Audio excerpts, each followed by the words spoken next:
Fala aí, galera! Professora Tabita com vocês para a gente dar continuidade, tá bom? Na verdade, a nossa aula de hoje é aquele momento de que a gente tenta fazer um apanhado geral para que você consiga fazer, né, ter uma segunda oportunidade, que é a nossa aula de recuperação da unidade 1. Tranquilo?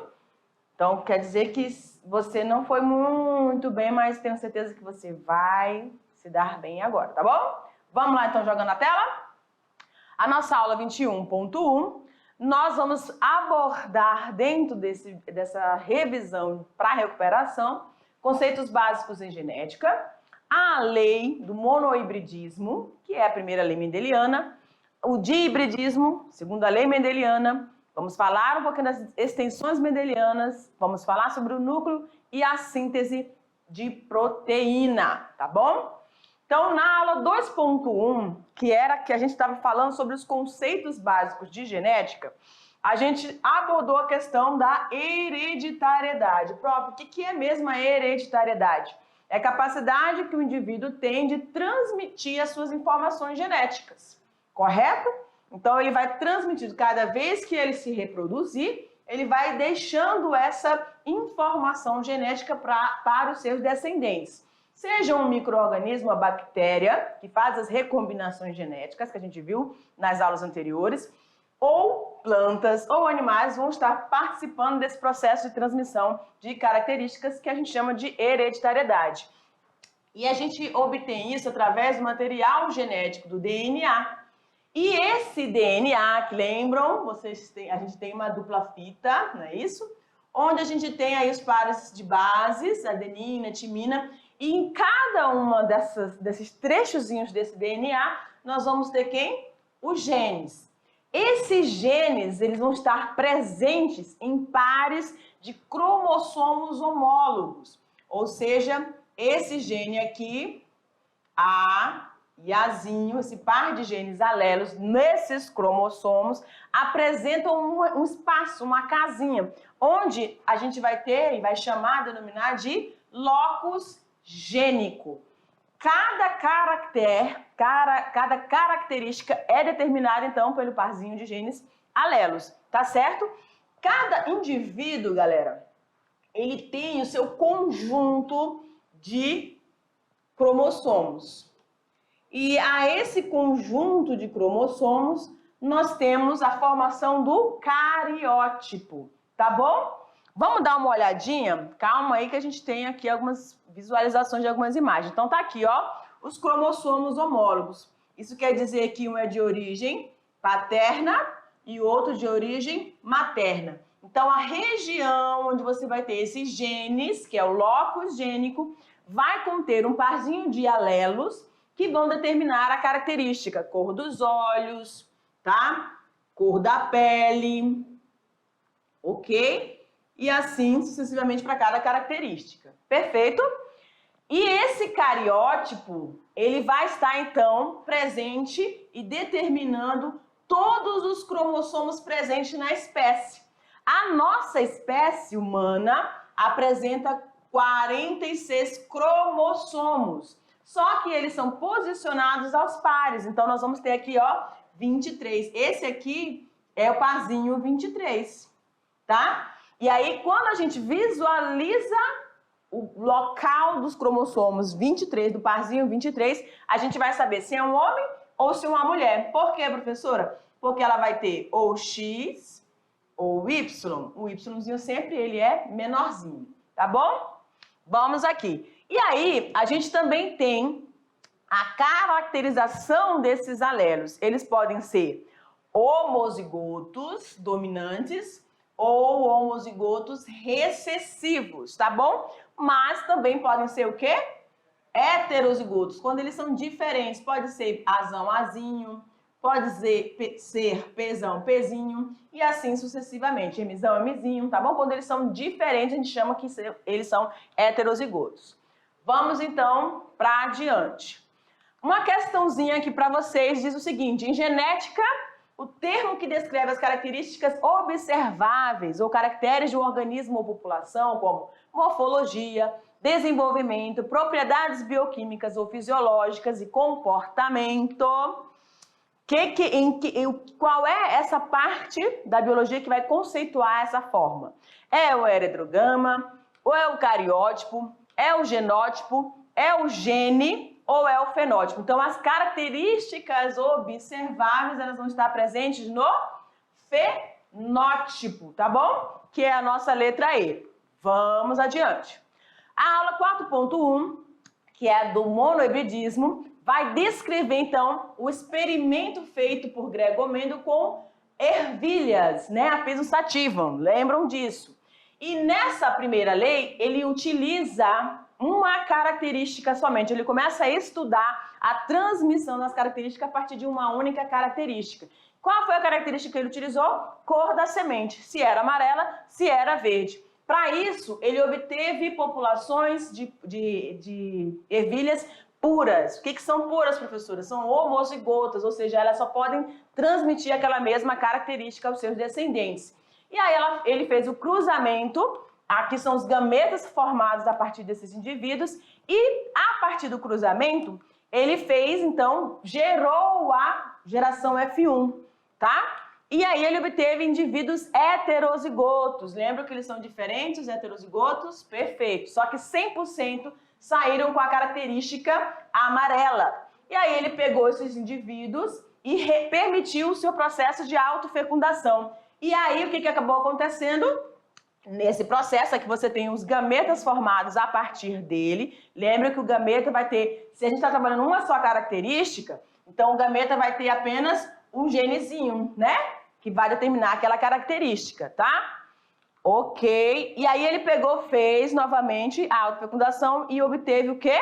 Olha lá, uma proporção, opa, rapidinho, uma proporção que a gente chama de 1 para 2 para 1. Aqui é o 2, né? São dois indivíduos heterozigotos e um homozigoto dominante e um homozigoto recessivo, tá bom?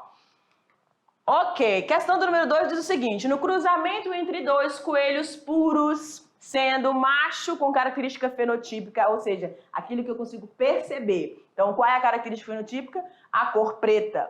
E a fêmea com característica fenotípica recessiva branca. Então, a gente tem duas cores, o preto, que é dominante, e o branco, que é recessivo, tá?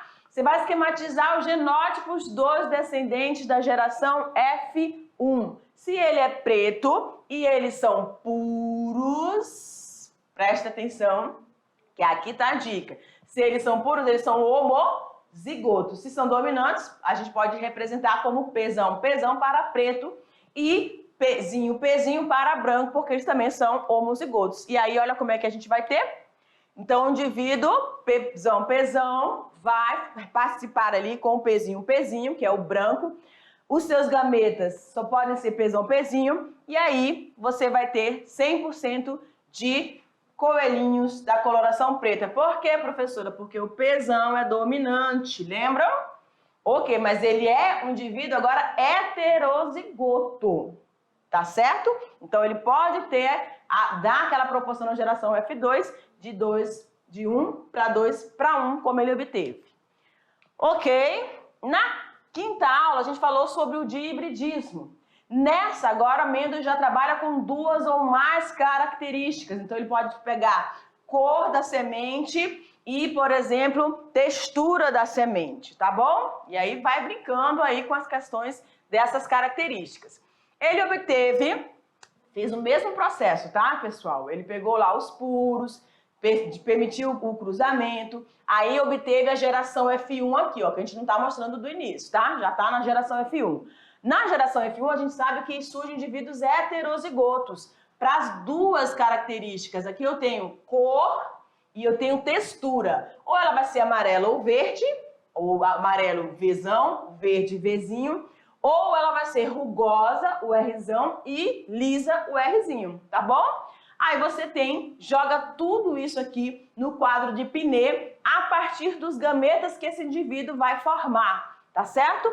E aí o que você obtém, então? Deixa eu preencher rapidamente esse quadro para a gente não perder tempo. Então, o que a gente vai fazer aqui?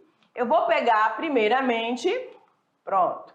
Vou pegar primeiramente os gametas que esse indivíduo número 1, aqui, o macho, vai ter e os gametas que esse indivíduo, a fêmea, vai produzir. Então, ela vai gerar a partir, ó, a gente faz aquelas propriedades distributivas, lembra? Bzão com Rzão, Bzão com Rzinho, e vai formando aqui os gametinhos. E depois a gente vai só pareando cada um desses gametas, desses alelos, para formar o indivíduo com a sua característica, tá bom? Aí, o que ele obteve, então, genotipicamente? 9 eram amarelas lisa, 3, tá vendo aqui? 1, 2, 3 eram amarelas. Opa, perdão. Borrachinha. 3 vão ser amarelas rugosa, que é uma característica dominante como a recessiva.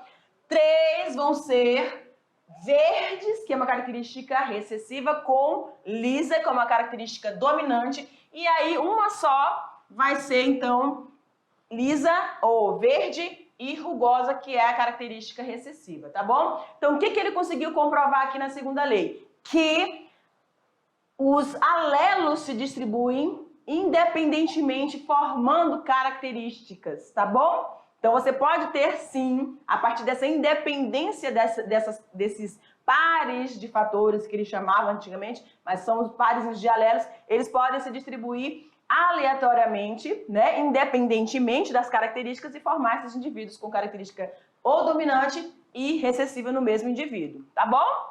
Uma outra questãozinha diz o seguinte: de acordo com a lei da agregação independente, segregação independente, que é a segunda lei, também conhecida como segunda lei mendeliana, diz que os fatores ou genes, né, para as duas ou mais características segregam, se separam de maneira independente, distribuindo-se para os gametas e recombinando-se ao acaso.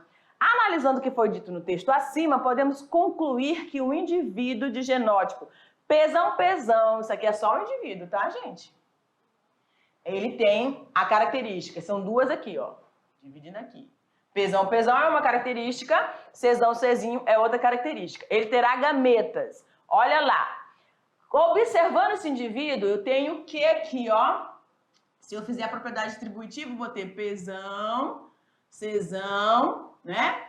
Pzão, Czinho, não é?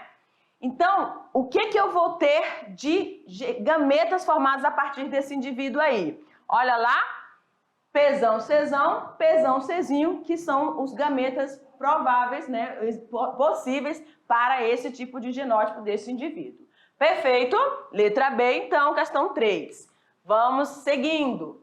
Nas extensões mendelianas, a gente falou sobre, mostramos para vocês todos aqueles heredogramas onde a gente apresentou as heranças autossômicas e aquelas que estavam ligadas ou restritas ao sexo. O que a gente tem como diferenciar aqui?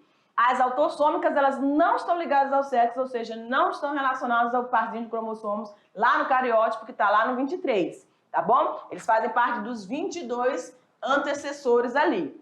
E aí a gente viu que existem as ligadas ao sexo, que vai estar normalmente associado ao cromossomo X, e a restrita ao cromossomo Y. Falamos também das interações gênicas da epistasia e da pleiotropia. Agora vamos dar uma olhadinha aqui para você acompanhar melhor. Então, em relação ao heredograma, na herança autossômica dominante, eu vou ter sempre um indivíduo afetado, seja ele homem ou mulher, porque as autossômicas vão ocorrer tanto em homem quanto mulher, pelo menos um genitor afetado, tá bom? E em grande proporção, então por isso é dominante.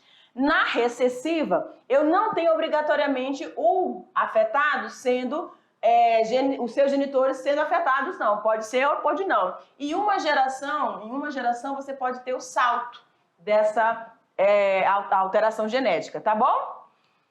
Ligada ao cromossomo Y, que chamando de holândrica, você só vai ter homens afetados. Tranquilo, galera? Então, mais uma perguntinha aqui. Olha lá. Um caso bastante conhecido de epistasia dominante é a cor das galinhas. O gene B determina que as galinhas sejam coloridas. O gene, qual gene? B. E o gene Bzinho determina que elas sejam brancas. Entretanto, o gene Mzão é epistático, diferentemente do alelo Mzinho, que não possui nenhum efeito inibidor. Então, a presença do M vai inibir os que são dominantes, tá bom? A única alternativa onde se encontra o genótipo de uma galinha colorida. Então, eu vou em busca da galinha colorida. Olha lá os genótipos que eu tenho. Então, o que eu falei? Onde tem o Mzão, é o gene epistático. Ele vai inibir. Obviamente, não vai ter como surgir uma galinha colorida. Então, a B, a D e a E já estão fora. Eu só vou ficar aqui com a opção A e C. Só que eu tenho Mzinho. Ele não é epistático, tá bom? Então, aqui eu vou ter branco. Oi? E aqui eu vou ter o colorido, que é a nossa questão, tá bom? Vamos seguindo? Núcleo e síntese proteica. A gente falou aqui sobre os dois processos importantíssimos, que é a duplicação do material genético, a transcrição e a sua tradução.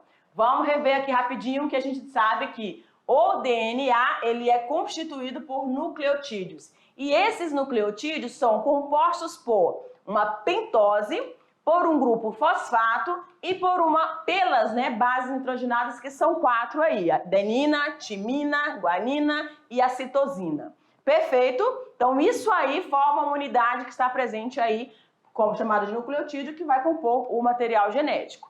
E esse material genético que está formado por dupla hélice, ele vai sofrer o processo de duplicação, onde você vai ter uma das fitas originais e a outra fita vai ser nova. Por isso que a gente chama de semiconservativa, tá bom? E aí a gente falou também sobre o processo de formação dos RNAs. RNA transportador, RNA ribossomo, RNA mensageiro, eles são transcritos a partir da molécula de DNA. E para isso ele vai contar com a chamada RNA polimerase. Mas nós também vamos ter o processo de tradução, onde você vai ter a formação das proteínas. Para isso você vai contar com a subunidade maior, a subunidade menor e também você vai ter o RNA mensageiro e o transportador, que vai trazer esses aminoácidos formando as cadeias polipeptídicas, né? As proteínas. Perfeito? Mais uma questãozinha aqui. Então, olha só. Processo que conta com a participação do RNA transportador, aminoácidos, RNA mensageiro, das subunidades dos ribossomos para a síntese de proteínas. A alternativa que corresponde ao processo descrito, ou seja, onde é que eu vou ter, qual dos processos descritos, eu vou ter a participação dos RNA transportador e mensageiro, aminoácidos e das subunidades maiores e menores dos ribossomos. É na replicação, é na tradução, é na compactação, transcrição ou duplicação. Então a gente acabou de ver, né, uma imagem onde a gente viu as subunidades maiores e menores, o RNA mensageiro que vai passar por entre essas estruturas, vai formar e sintetizar as proteínas. Então esse processo é chamado de tradução. Perfeito? Ok, galera. Então olha só, aqui para mim nós vimos então algumas, algumas informações preciosas para que você, querido aluno da mediação tecnológica, consiga agora recuperar, o tempinho perdido, o momento de distração. A gente sabe o que acontece, você ficou doente, alguma coisa aconteceu, e aí você não conseguiu se inteirar nesse assunto completamente. Mas vai na fé, vai firme que vai dar tudo certo, tá bom, galera? Então, eu desejo a você uma excelente prova, uma excelente recuperação. Beijo, tchau, tchau!